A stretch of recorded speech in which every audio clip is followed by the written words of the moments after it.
80% से ज़्यादा मामलों में कोरोना के मरीज को या तो कोई सिम्टम नहीं होते या बहुत मामूली से सिम्टम होते हैं, जैसे मामूली बुखार, मामूली खांसी। ऐसे लोगों को अस्पताल में भर्ती होने की बिल्कुल ज़रूरत नहीं है। आप अपने घर में रह के अपनी देखभाल कर सकते हैं। घर में रह के क्या क्या करना है, क्या क्या एहतियात बरतनी है, इसके लिए हमने ये वीडियो बनाया है। बस एक बात का ख्याल रखना, घबराना नहीं है। इनमें से ज़्यादातर लोग कोरोना से आराम से ठीक हो जाते हैं।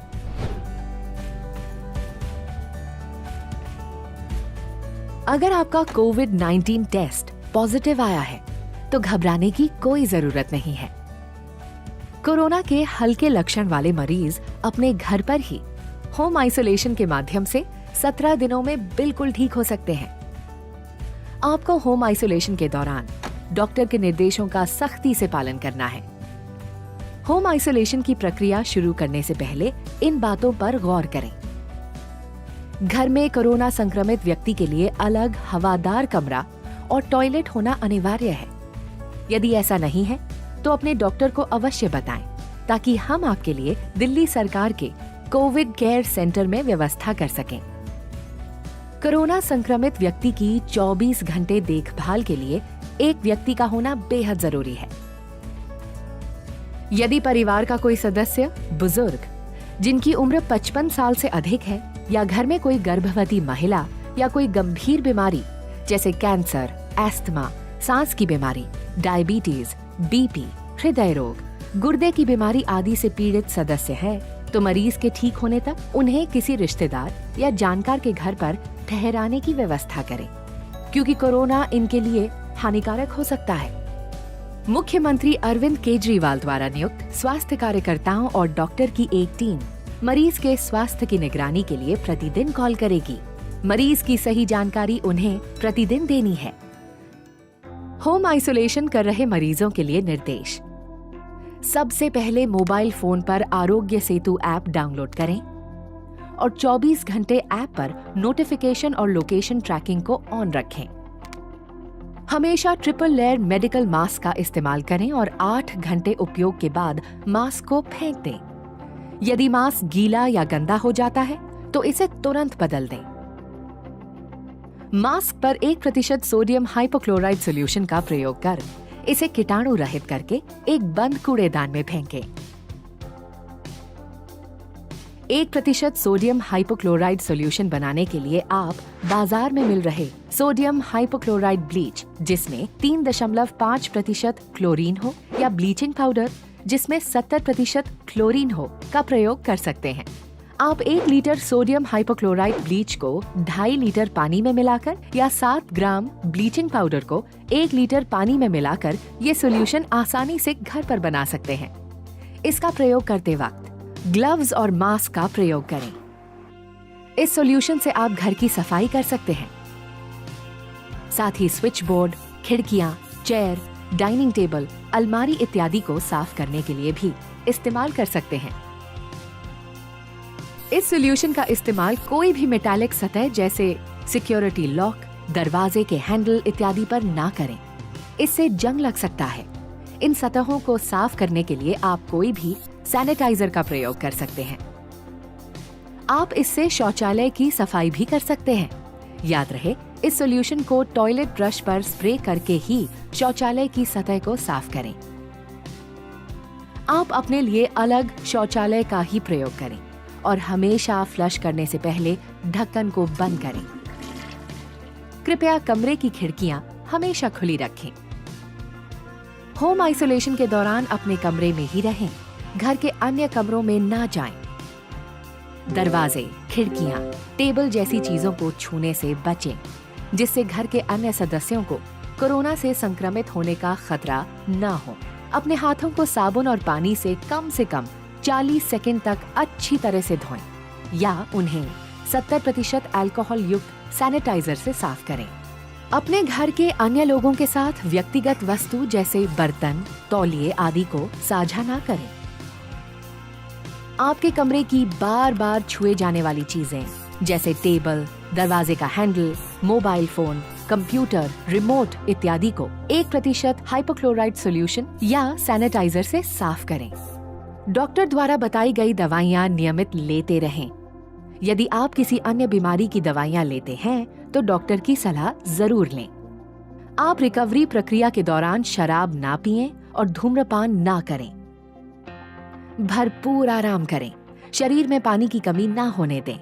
इसके लिए तरल पदार्थ जैसे सूप, पानी, जूस इत्यादि पीते रहें। खाने में कम कार्बोहाइड्रेट, उच्च प्रोटीन युक्त आहार, सब्जी और फलों का सेवन करें। प्रतिदिन 3 बार करें।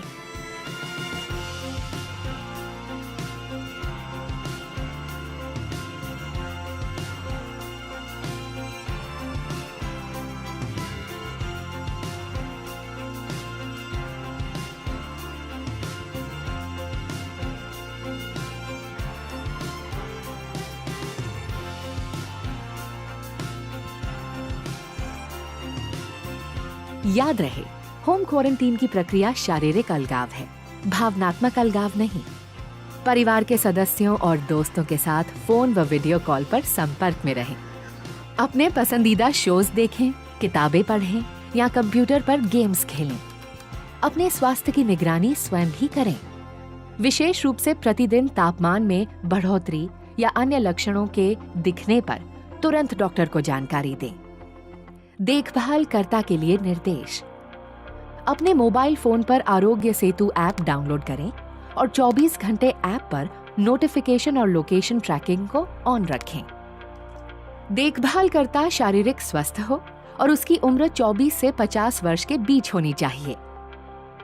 आपको डायबिटीज, बीपी, हृदय रोग, एस्थमा, फेफड़ों या लिवर का रोग जैसी कोई बीमारी ना हो, या आप इम्यूनो कॉम्प्रोमाइज्ड, गर्भवती और कैंसर पीड़ित भी ना हो। आपको हमेशा फोन द्वारा हमारे स्वास्थ्य कार्यकर्ताओं के संपर्क में रहना होगा।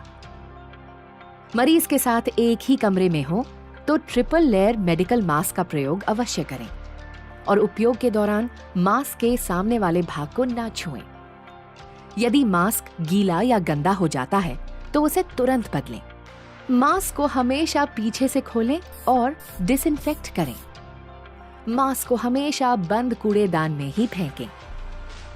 मरीज या मरीज के वातावरण के संपर्क में आने के बाद हाथों को अच्छे से धोएं। ध्यान रहे कि हाथों को साबुन और पानी से कम 40 सेकंड तक धोना है या फिर अल्कोहल युक्त सैनिटाइजर का उपयोग करें। हाथ धोने के बाद पेपर टॉवल, टिश्यू या साफ तौलिए से हाथों को पोंछें और जब तौलिया गीला हो जाए तो उसे बदल दें। मरीज की देखभाल के समय हमेशा मास्क, डिस्पोजेबल ग्लव्स और प्लास्टिक एप्रन पहनें। एप्रन को हमेशा साफ रखें और सोडियम हाइपोक्लोराइड सॉल्यूशन से साफ करें। ग्लव्स पहनने से पहले और उतारने के बाद हाथों को जरूर धोएं। मरीज के थूक, लार या छींक के सीधे संपर्क में आने से बचें। कोरोना संक्रमित व्यक्ति द्वारा उपयोग की गई वस्तुएं जैसे बर्तन, तौलिया या बेडशीट के सीधे संपर्क में आने से बचें। कृपया ये सुनिश्चित करें कि आप भोजन देते समय मरीज के सीधे संपर्क में नहीं आए। खाना हमेशा कुछ दूरी पर रख दें और हमेशा उनके बर्तनों को संभालते समय डिस्पोजेबल ग्लव्स का उपयोग करें। मरीज द्वारा उपयोग हुए बर्तनों को साबुन या डिटर्जेंट से साफ करें और साफ करते वक्त डिस्पोजेबल ग्लव्स पहनें। बर्तनों को फिर से उपयोग किया जा सकता है। मरीज द्वारा उपयोग किए जाने वाले वस्तु जैसे कपड़े, तौलिए, बेडशीट की सफाई या हैंडलिंग करते समय ट्रिपल लेयर मेडिकल मास्क और डिस्पोजेबल ग्लव्स का उपयोग करें। मरीज के कपड़े, बिस्तर, तौलिए को अलग करें और 60 से 90 डिग्री सेल्सियस गर्म पानी व डिटर्जेंट से धोएं। अगर वॉशिंग मशीन है तो उन कपड़ों को अलग से धोएं और धूप में अच्छे से सुखा लें। मरीज के कमरे, बाथरूम और शौचालय की सतहों को रोजाना कम से कम 1 बार साफ करें। सफाई के लिए पहले घरेलू साबुन या डिटर्जेंट का उपयोग करें। इसके बाद 1% सोडियम हाइपोक्लोराइड सॉल्यूशन से डिसइंफेक्ट करें। आप खुद भी डॉक्टर की सलाह अनुसार दवाई लें। मरीज के करीबी संपर्क में रहने वालों को प्रतिदिन शरीर के तापमान के साथ अपने स्वास्थ्य की निगरानी करना अनिवार्य है। अगर वे कोविड-19 के किसी भी लक्षण को पाते हैं तो इसकी तुरंत रिपोर्ट करें। होम आइसोलेशन के पहले दिन से मरीज के ठीक होने तक ये कोशिश करें कि घर का कोई सदस्य घर से बाहर ना निकले।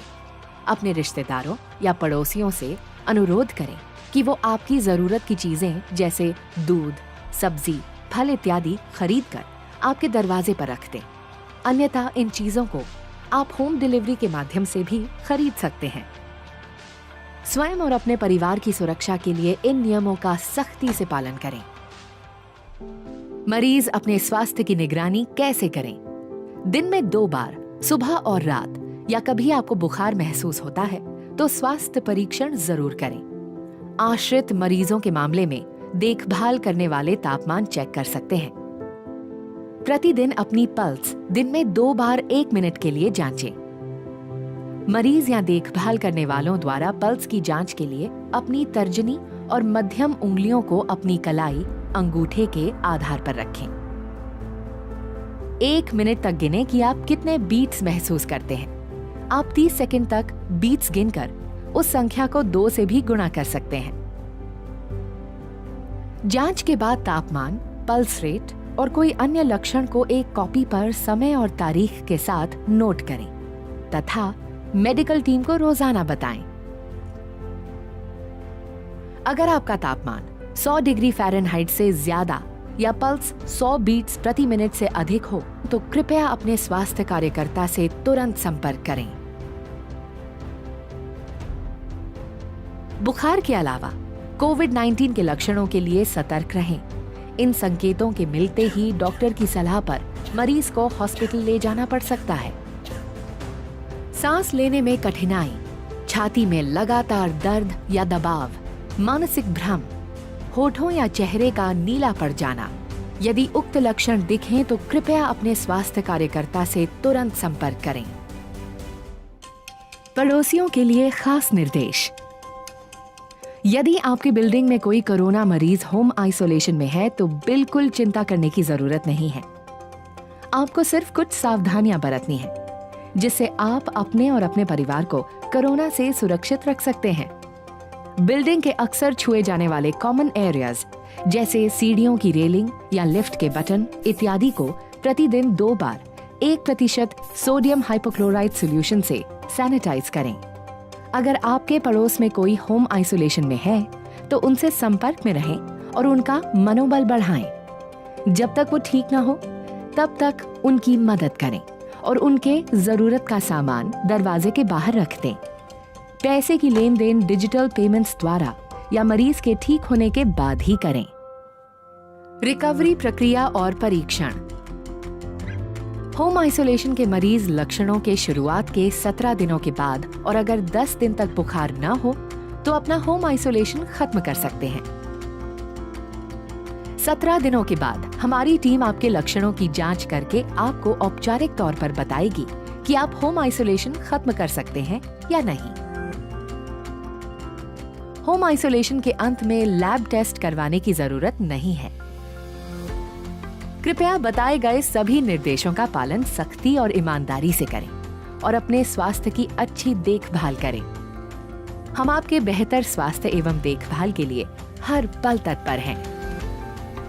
तो अगर आपको कोरोना हो गया है लेकिन कोई सिम्टम्स नहीं है या मामूली से सिम्टम्स हैं तो आप अपने घर पे रह के अपनी देखभाल कर सकते हैं। इस वीडियो में जो बताया गया है उसका पूरी तरह से पालन करें और घबराना नहीं है। हम दिल्ली वालों ने बड़े बड़े काम किए हैं, इस बार कोरोना को भी मिलके हराएंगे।